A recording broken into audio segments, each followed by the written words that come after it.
मुरीद था, सबसे बेहतरीन हाफिज और कारी बसरा में। कहते हैं वो मेरे पास आया, कहने लगा हुजूर बर्बाद हो गया। मैंने पूछा क्या हुआ? कहने लगा हुजूर कल से कुरान याद नहीं है। मैंने पूछा क्या हुआ? कहने लगे एक लड़की से मोहब्बत करता हूं, उसका पीछा कर रहा था। तो उसने मुझे पलट के देखा और कहा तुझे शर्म नहीं आती, मुसलमान होके हाफिज कुरान होके मेरा पीछा करता है? अल्लाह, शर्म आनी चाहिए तुझे। मुसलमानों का हाल तो यह है कि वो एक औरत आई बगैर दुपट्टे के, तो हुजूर ने फरमाया कि ले भाई सलमान फारसी, लो ये चादर जरा उसके सर पे डाल दो। हुजूर वो मुसलमान की बच्ची तो नहीं, गैर मुस्लिम की बेटी है। फरमाया भाई इससे क्या फर्क पड़ता है तो किसी की बेटी, तू इसका सर ढक दे, अल्लाह तेरे गुनाहों को ढक दे। और तू मेरे साथ ऐसा कर रहा है। कहते हैं उसके अल्फाज ऐसे दिल में असर करे कि फिर मैंने कुरान पढ़ना भी चाहा तो कुरान याद नहीं, यानी अल्लाह नाराज हो गया, मेरे रब ने मेरा कुरान छीन लिया। और हुजूर अभी कुरान छीना है, कहीं ऐसा ना हो मेरा ईमान ना खत्म हो जाए। एक आलिम का जनाजा जा रहा था इमाम हसन बसरी के सामने से, तो आप उस जनाजे को देख के मुंह के बल बेहोश होकर गिरे। लिखा है मुंह के बल गिरे, मुंह से खून निकलने लगा। और हसन बसरी किसी छोटे मोटे आदमी की बात नहीं कर रहा हूं, बताऊंगा अभी थोड़ी देर में। हसन बसरी ने उम्मुल मोमिनीन उम्मे सलमा का दूध पिया है, यानी हुजूर की बीवी का दूध पीने वाला शख्स हसन बसरी, हजरत अली के खलीफा शागिर्द। तो जब आप मुंह के बल गिरे तो लोगों ने होश में आए तो पूछा हुजूर इस जनाजे को देख के, फरमाया ये आलिम था, आलिम बसरा का, मगर इसकी आंखें पाक नहीं थी, निगाहों में गंदगी थी, ये औरतों को बड़े निहार के देखता था। एक दिन एक गैर मुस्लिम लड़की पसंद आ गई, उसके करीब गया, बोला मैं तुझसे शादी करना चाहता हूं। उसने कहा कि मेरे बाप से बात कर। उसके बाप ने कहा इस्लाम छोड़ेगा? उसने कहा इसके लिए छोड़ दूंगा। कहते हैं इसने छोड़ा इस्लाम। जब ये गया उसके पास निकाह के लिए, तो उसने कहा मैं तुझसे निकाह नहीं करूंगी, जो अपने नबी का नहीं हुआ, अपने इस्लाम का नहीं हुआ, वो मेरा क्या होगा। क्या कहना। और कहने लगी मैं कलमा पढ़ के मुसलमान हो चुकी हूँ। उसने कहा कैसे?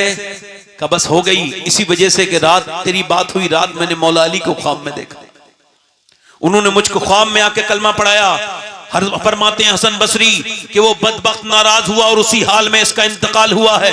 फरमाते हैं इमाम हसन बसरी मेरे जमाने में जितने लोग भी गुमराह होके मरे हैं काफिर, वो सब निगाह की गंदगी की वजह से मरे। वो हाफिज कुरान कह रहा है हुजूर मेरे लिए दुआ कर दें, मेरे सरकार मेरे लिए दुआ कर दें। इमाम बसरी ने, हसन बसरी रोने लगे, कहने लगे मालिक मेरा मुरीद, इसे माफ कर दे, तेरा बंदा है, कमजोर है, उसको माफ कर दे। हसन बसरी रोए, अल्लाह ने उसको, परवरदिगार ने फजल किया और उसका कुरान वापस आ गया। वाह वाह वाह। मगर अब हसन बसरी की तरह पीर मेरे हिसाब से आपका बेहतरीन पीर वो है जो आपको हिदायत की बातें सुनाए। क्या बात है, वाह वाह वाह। जो आपको दीन सिखाए। ये उलमा बैठे हैं, मैं कुछ गलत बोल रहा हूं तो ये मुझे टोक दें, इनको हक है, ये सैयद होने का एहतराम ना करें। पीर वो है जो आपके अकीदे और ईमान की सलामती की बातें बताए। पीर वो है जो आपके आमाल को दुरुस्त करे, आपको कुरान दे, आपके बच्चों को नस्ल को दीन दे। वही पीर है। जो नजराला लेके हाथ चुम्मा के चला जाए वो पीर नहीं है। जो मस्जिद में रह के 5-6 हजार की तनख्वाह पर लोगों को कुरान समझा रहा है, नमाजें पढ़ा रहा है, बच्चों को कुरान दे रहा है, मेरी नजर में वो इमाम पीर। वाह वाह वाह वाह, जिंदाबाद जिंदाबाद, क्या बात है, वाह वाह वाह। बोलो तो सही। वो जो कुछ नहीं देके जाता उसको इतनी इज्जत है, और वो जो इमाम तुम्हें, आप सबने, हम सबने जितना भी कुरान सीखा है किसी इमाम से ही सीखा है। बोलो बात गलत है या जोर से बोलो। वो आपके बराबर में एक साहब सो रहे हैं, उन्हें उठाओ, उठाओ, इधर देखो, जोर से बोलो सुभान अल्लाह। इधर देखो, मेरी बात गलत तो नहीं? अरे बताओ आप, अरे जो नजराने लेके चले जाएं, जो गाड़ियों के पीछे दौड़वाएं, वो पीर है? या जो मस्जिद में बिठाल के नमाज सिखाए वो पीर है? जल्दी हाथ उठा के बताओ कौन सा पीर है, बोलो। अगर हमने इस दौर में भी ये बातें नहीं की तो हमारा आने वाला अहद हमें गाली देगा, कोसेंगे हमें। हमने कहां पे लगाया था? उलमा ही पीर हैं। जो इमाम है वही पीर है। हालांकि बहुत से पीर मुझसे नाराज है, मगर अल्लाह नाराज ना हो। जोर से बोलो, अल्लाह नाराज ना हो। मेरी नजर में जो एहतराम अपने पीर का करते हैं लोग करते रहे, मैं किसी पीर का मुखालिफ नहीं, मगर बेहतरीन पीर मेरी नजर में इमाम है। आप मानो मत मानो, जो सिखाए वही पीर है, जो समझाए वही पीर है।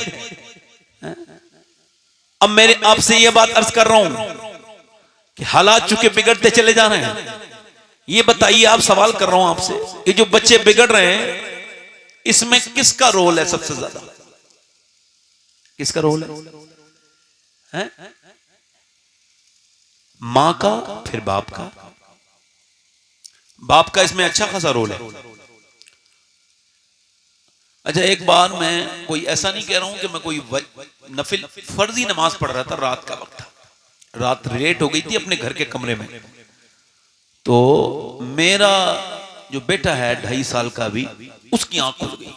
उसने मुझे रात में देखा और फिर उसने अपनी छोटी सी टोपी उठाई और अपने सर पे रखी और मेरे बराबर में वो भी मेरी तरह सजदे करने लगा।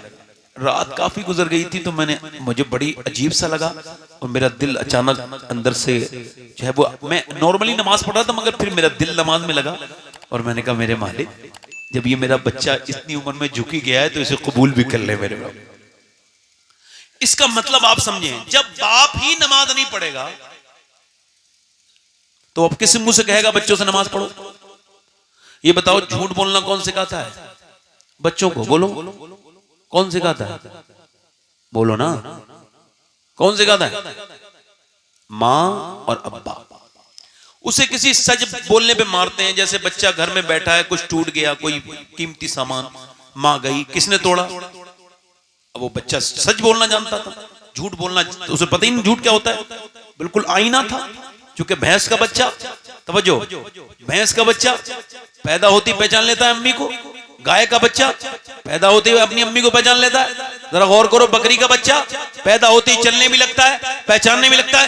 इंसान अशरफुल मखलूकात है, ना पहचाने ना चले। क्यों? क्योंकि अल्लाह उसको बिल्कुल कोरा कागज बना के देता है कि अगर नेक लिखेगा तो नेक बनेगा, बद लिखेगा तो बद बनेगा। क्या बात है, वाह वाह। जैसे आपने देखा होगा कि 99% आलिम अपने माँ बाप के फर्माबरदार होते नहीं होते? खत्म कर दूं, रात ज्यादा तो नहीं हो गई? जल्दी बोलो भाई, थोड़ी देर और बोलूं या खत्म कर दूं? जल्दी बोलो, दिल लगा के बोलो जरा। माशाल्लाह, कुछ लोग हाजत से जा रहे हैं तो आ जाएंगे, है ना? जरा जोर से बोलो सुभान अल्लाह। अच्छा इधर देखो, ये हाफिज, मौलाना, कारी, ये जितने भी होते हैं अक्सर ये माँ बाप के फर्माबरदार होते हैं। एक दो कोई बदतमीज बाहियात किस्म का हो तो उसका क्या जिक्र करना है, मगर अक्सर माँ बाप के फर्माबरदार होते हैं। क्यों? क्योंकि आपने देखा होगा जब आपका बच्चा बिल्कुल नई उम्र में हो, मतलब बिल्कुल छोटा सा हो और वो 2-2.5 साल का हो, बोलना शुरू करे, तो उस 1-1.5 साल के या 2 साल के बच्चे को आप प्रैक्टिस करना। इमाम गजाली कहते हैं अपनी गोद में लेना और उससे कहना अल्लाह अल्लाह अल्लाह अल्लाह अल्लाह अल्लाह अल्लाह। जब आप कहेंगे ना अल्लाह, तो वो रिस्पॉन्स ये करता ही नहीं अल्लाह, वो कहता है अब्बा अब्बा। अब आप कह रहे हैं अल्लाह, वो कह रहे हैं अब्बा। अब आप कह रहे हैं अल्लाह अल्लाह अल्लाह, वो कह रहे हैं अब्बा अब्बा। इमाम गजाली कहते हैं वो कहता थोड़ी है, उससे अल्लाह कहलवाता है। देख, तूने से मेरा नाम सिखाया था, मैंने इसे तेरा नाम सिखा दिया। वाह वाह वाह वाह, सुभान अल्लाह। जोर से तो बोलो यार, वाह वाह वाह, जोर से तो बोलो, जोर से तो बोलो। और यार ये बताओ, बच्चे घर में घुसा, उसने देखा कोई महंगा आइटम उसने तोड़ दिया। जब महंगा आइटम टूट गया तो मां गई, किसने तोड़ा? वो झूठ बोलना जानता ही नहीं था, बिल्कुल कोरा कागज था, बोला मैंने तोड़ा। अब उस पर पहला ये झूठ लिखा गया, जोर से थप्पड़ माने मारा। जाहिल ने, जाहिल औरतें मारती हैं अपने बच्चों को, वाहियात किस्म की। मुझे बच्चों को मारने वालों से बड़ा दुश्मनी है। मैं खुदा की कसम खा रहा हूं, अगर मुझे मिल जाए कोई मारता हुआ, चाहे वो मेरा दुश्मन हो, मैं छोड़ता उड़ता नहीं हूं। बच्चे को मारने वाले पर मुझे वल्लाह मुझे पता है, जो मैंने पढ़ा है, बच्चों को पिटते वक्त पता ही नहीं चलता हम क्यों पिट रहे हैं। जी, क्या कहना। जो पढ़ाना नहीं जानता है वो मारता है। जो जाहिल ये समझे कि आखिरी मसला मार नहीं है, वो लड़ाई शुरू कर देता है बातों बातों में। गाली देगा, फिर गाली के बाद लड़ाई शुरू कर देगा। हाँ, समझदार लोग लड़ते वड़ते नहीं है। हजरत अली से पूछे क्या अक्लमंद कौन है? आपने फरमाया जो अपने आप को बेवकूफों से बचाए। वाह वाह जल्दी बोलो, वाह वाह जल्दी बोलो, जल्दी बोलो। किसी ने अरस्तु से कहा गधे के बच्चे, तो मुस्कुराने लगा। अरस्तु इतना बड़ा आदमी, उन्होंने गधे के बच्चे, मुस्कुराने लगा। शागिर्दों ने कहा हुजूर इसका मुंह तोड़ देंगे, ये आपको गधे का बच्चा कह रहा है, आप मुस्कुरा रहे हो। कहने लगे मुस्कुराऊं ना